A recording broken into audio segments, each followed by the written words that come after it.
الحمد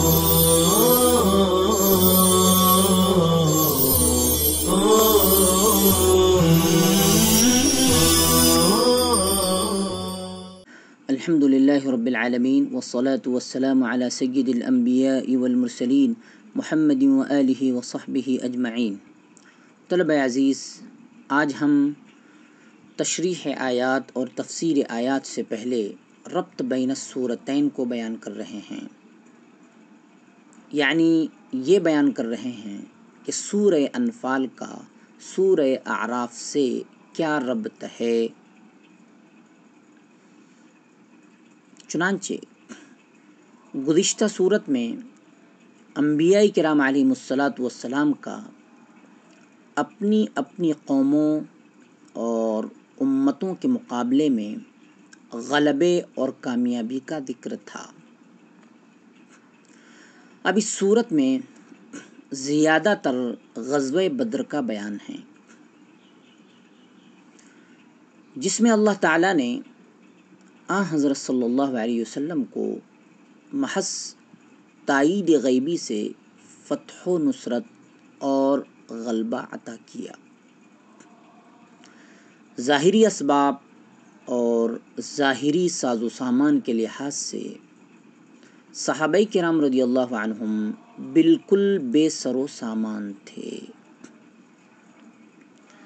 حق تعالیٰ نے ان بے سر و سامانوں سے سرداران قریش کے غرور اور تکبر کو خاک میں ملا دیا، اور صحابہ کرام رضی اللہ عنہم کی ایک مٹھی بھر جماعت جو ملائکہ مقربین لا یستکبرون عن عبادتہ ویسبحونہ ولہ یسجدون کا نمونہ تھی، مستکبرین کے لشکر جرار پر غالب آئی، اور یہ کامرانی اور کامیابی تقوی اور توکل کی برکت تھی۔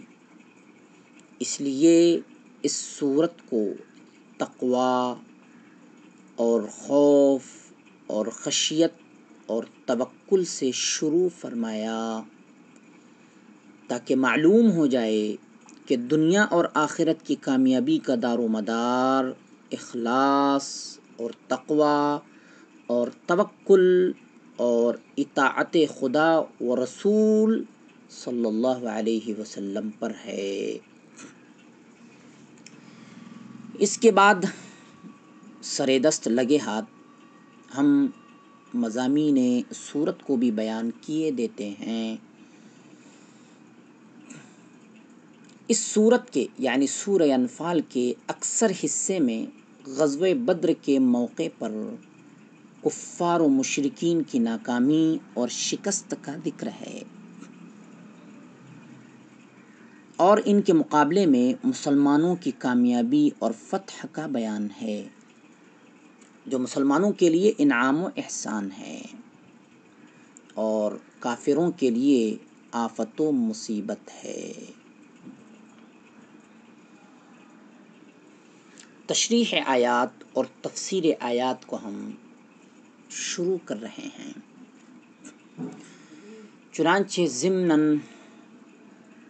نفل یعنی مال غنیمت کی مختصر تاریخ بھی بیان کر رہے ہیں۔ یہ تو پہلے ہی بتایا جا چکا ہے کہ انفال نفل بالتحریک کی جمع ہے، جس سے مراد مال غنیمت ہے۔ نفل دراصل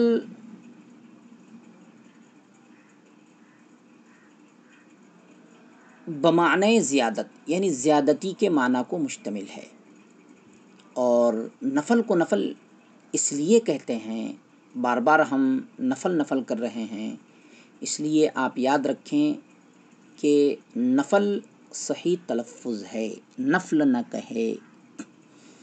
نفل کو نفل اس لیے کہتے ہیں کہ وہ اصل فرض سے زائد ہے، اور غنیمت کو نفل اس لیے کہا گیا کہ وہ اللہ کی طرف سے فضل اور عطیہ ہے۔ مال غنیمت پہلی امتوں پر حلال نہ تھا، اس امت پر بطور فضل و زیادت حلال کر دیا گیا، اور غنیمت اس مال کو کہتے ہیں جو جہاد میں کافروں سے حاصل ہوا، پہلے ہم بتا چکے ہیں۔ فقہا کی اصطلاح میں نفل کا اطلاق اس مال پر ہوتا ہے جو مسلمانوں کا امیر کسی غازی کو اس کافر مقتول کا گھوڑا یا ہتھیار دے دے جس کافر کو اس غازی نے قتل کیا ہے۔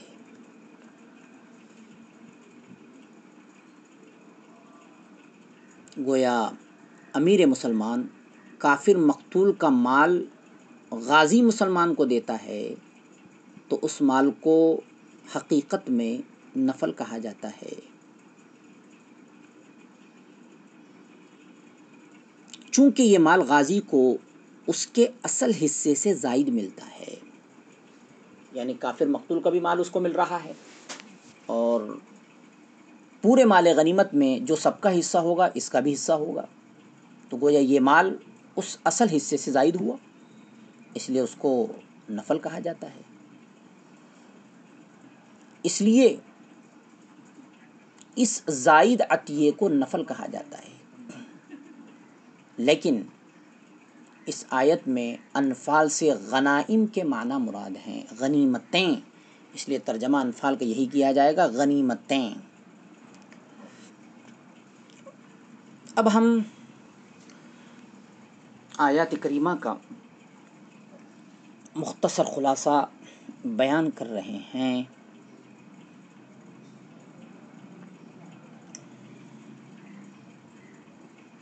یسألونک عن الانفال، مطلب یہ ہے کہ یہ لوگ تو آپ کے اصحاب اور احباب ہیں، یعنی صحابہ کرام رضی اللہ تعالیٰ عنہ،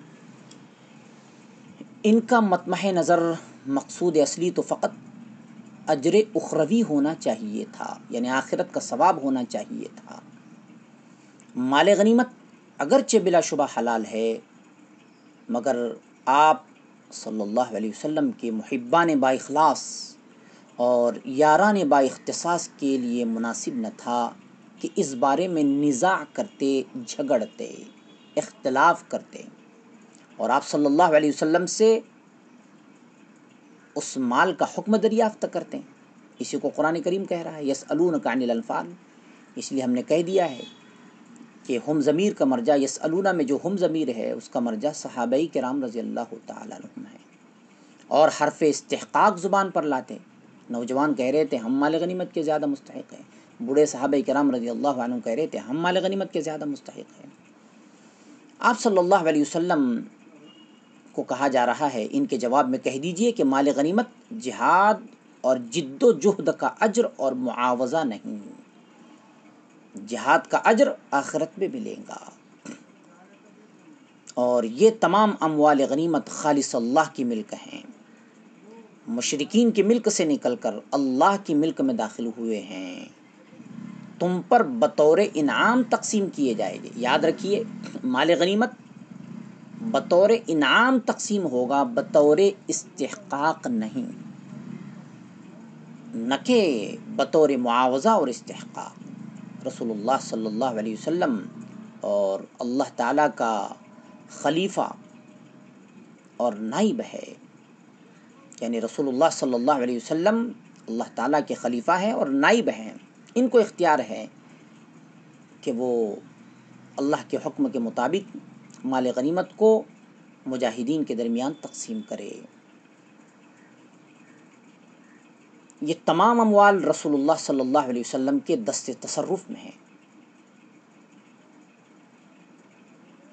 جسے چاہتا ہے بحکم خداوندی دیتا اور تقسیم کرتا ہے۔ مطلب یہ ہے کہ اموال غنیمت سب اللہ کا مال ہے، اور اللہ کے نائب رسول اللہ صلی اللہ علیہ وسلم کا مال ہے۔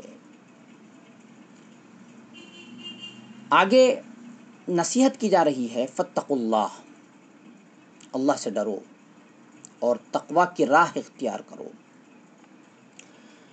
تقوی کی بہت ساری تعریفات کی گئی ہے، تقوی کی بہت ساری تعریفات کی گئی ہے۔ جامع مانع تعریف یہی ہے کہ اللہ کے اوامر کو بجا لایا جائے اور نواہی اور منہیات سے بچا جائے۔ یعنی اللہ تعالیٰ نے جن باتوں کا حکم دیا ہے یا اللہ اور اس کے رسول صلی اللہ علیہ وسلم نے جن باتوں کا حکم دیا ہے ان پر عمل کیا جائے، اور اللہ اور اس کے رسول صلی اللہ علیہ وسلم نے جن باتوں سے منع کیا ہے ان سے پرہیز کیا جائے، ان سے بچا جائے۔ یہ تقوی کا خلاصہ ہے۔ یہاں کہا جا رہا ہے تقوی اختیار کرو اور اپنے آپس کے معاملے کو صاف اور درست کرو، باہمی اختلاف کو یاری اور غمخواری سے بدل ڈالو۔ ایسا معلوم ہوتا ہے کہ اختلاف کچھ حد اعتدال سے آگے نکل گیا تھا، اس لیے اللہ تعالیٰ نے اس پر تنبیہ فرمائی اور ان کا فیصلہ اپنے رسول کے سپرد فرمایا۔ چنانچہ رسول اللہ صلی اللہ علیہ وسلم نے مال مسلمانوں پر درست طریقے سے تقسیم کر دیا اور اختلاف کرنے والوں نے اپنے اختلاف کی اصلاح کر لی۔ اس کو کہا جاتا ہے کہ صحابہ کرام رضی اللہ تعالیٰ عنہم عامل قرآن ہونے کے ساتھ ساتھ عشاق قرآن تھے، اور یوں سمجھیے کہ وَيَفْعَلُونَ مَا يُؤْمَرُونَ، جیسے ہی کوئی حکم دیا جاتا اس پر فوراً عمل کرتے۔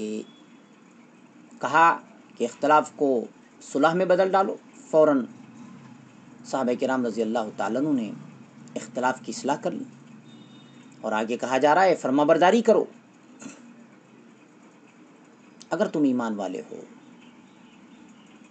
اس لیے کہ ایمان طاعت اور تقوی کو مقتضی ہے۔ یعنی کیسے پتہ چلے گا کہ آپ سچے پکے مومن ہیں؟ یہ طاعت اور تقوی کے ذریعے سے۔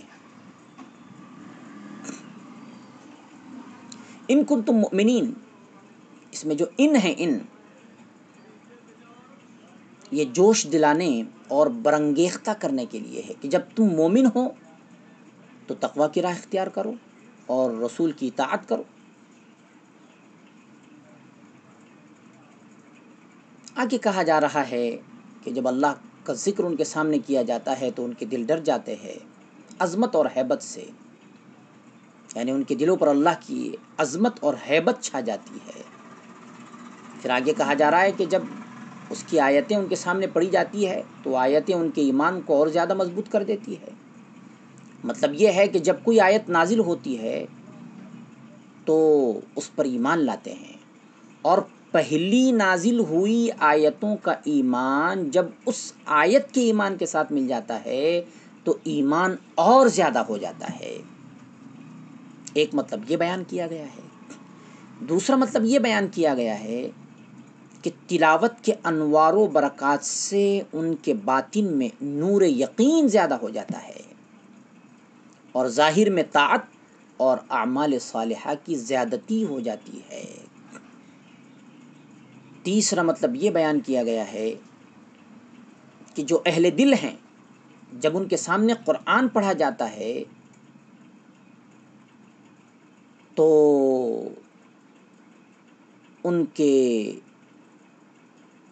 ان کا دل زیادہ وسیع اور فراخ ہو جاتا ہے اور عالم غیب کا نور اس میں چمکنے لگتا ہے اور غیر اللہ سے نظر اٹھ جاتی ہے۔ اسی لیے آگے کہا گیا یہ لوگ صرف اپنے پروردگار پر ہی بھروسہ کرتے ہیں، یعنی ما سوی اللہ کی پرواہ نہیں رہتی ان لوگوں کو۔ خلاصہ ان آیات میں اللہ تعالیٰ نے مومنین کاملین کی 5 صفتیں ذکر فرمائی ہیں۔ انما المؤمنون سے لے کر آخر آیات تک مومنین کاملین کی 5 صفات بیان کی گئی ہے، یعنی اولئک هم المؤمنون حقا سے پہلے تک۔ وعلی ربہم یتوکلون الذین یقیمون الصلاۃ ومما رزقناہم ینفقون۔ ان آیات میں اللہ تعالیٰ نے مومنین کاملین کی 5 صفتیں ذکر فرمائی ہیں۔ اول، اللہ تعالیٰ کی عظمت اور ہیبت سے قلوب کا معمور ہونا، بھر جانا۔ نمبر 2، تلاوت قرآن اور کلام الہی کے سننے سے ایمان میں زیادتی کا ہونا۔ نمبر 3، اللہ پر توکل اور اعتماد۔ نمبر 4، آداب عبودیت کی بجا آوری۔ نمبر 5، قلب کا حرص اور طمع اور بخل سے پاک ہونا۔ دراصل یہ 5 خصلتیں ایمان کے عظیم شعبے ہیں، بڑے شعبے ہیں۔ جس میں یہ 5 صفتیں جمع ہو جائیں اس کا ایمان ثابت اور محقق ہو گیا۔ اسی کو دوسرے الفاظ میں قرآن کریم کہہ رہا ہے، اولئک ھم المؤمنون حقا۔ ایسے پکے اور سچے مومنوں کا کوئی مقابلہ نہیں کر سکتا، ایسے 300 مومنوں کا تو 3 لاکھ کافر بھی مقابلہ نہیں کر سکتے۔ خدا کے حضور ہم دست بدعا ہے کہ ہم کو اولئک ھم المؤمنون حقا کا صحیح مصداق بنائیں۔